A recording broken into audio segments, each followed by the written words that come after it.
11 years in a row. All right, we made it through another work week, so all eyes on the weekend. Oh, yes, indeed. What's in store, Alana? Is it Friday already? I blinked and it was here. Goodness gracious, it's a beautiful one. We saw an active week, but quiet pattern today. You start with that look from Cache Valley, where, yes, we have a few clouds in northern Utah filtering through, but dry conditions. There were some folks having a picnic on the lawn here of Old Main. Great day to do it as those temperatures kind of rebound back to average at 63 in Logan right now. Drier conditions setting up, but we get a rapid warm up as we get through the next several days. Some summer-like warmth expected in portions of the state, and the dry conditions want to linger. Live look at Oak City, pretty shot here west of Salt Lake. We are seeing that cloud cover. Satellite radar actually gives us a good idea of where it's coming from. High pressure setting up, but the core of that high pressure and ridge is a little further south. So as a result, we get some clouds moving through northern, eastern Utah. That will be the trend as we actually get through the next couple of days. A westerly flow there kind of helping out with that. But the cloud cover is nothing. We've got those warmer temperatures, 68 in Salt Lake at this point, and we're going to stay in the 60s for the next couple of hours. We're just shy of average,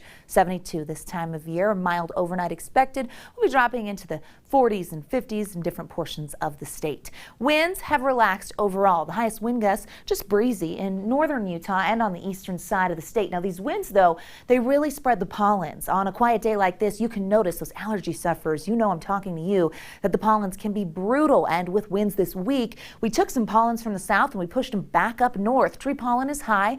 Mulberry, sycamore, and juniper trees in full bloom right now, and that is what's plaguing you if you've got those runny eyes and the sinuses are giving you some trouble. All right, the cloud cover again moving to the north of us, core of a storm, but we do get some clouds moving through tomorrow. That warming trend takes hold. It's going to be noticeable. Beautiful day on deck. We get 70s along the Wasatch Front, 80s turning to 90s down south, and then as we head into Sunday, above average warmth. You can kind of see that ridge taking shape, and with that ridge we get sinking air, clear skies, and temperatures soaring above average. The big picture kind of shows that area of high pressure trekking through the desert southwest, allowing for our numbers to jump 10 to 15 degrees above the norm. By Tuesday, a little system could graze northern Utah. That could flatten the ridge in the north, which means that we'll drop temperatures just ever so slightly, but a very quiet work week next week. 70s for tomorrow. Weekend looks beautiful. 70s and 80s in eastern Utah and for the I-15 corridor. 94 in St. George. What? The 90s? Yeah, and they don't go anywhere. The next 7 in Washington County.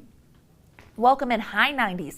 Sunday, that apex of the ridge really close to St. George will bring those high 90s and let them linger for a couple days. We cool off by the end of our next work week. Well, that's a hot minute, literally. 80s for our Sunday in northern Utah. Monday will mimic Sunday.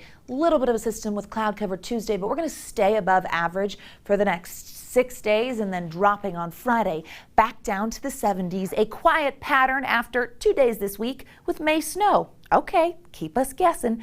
Send it over to Glenn and Emily.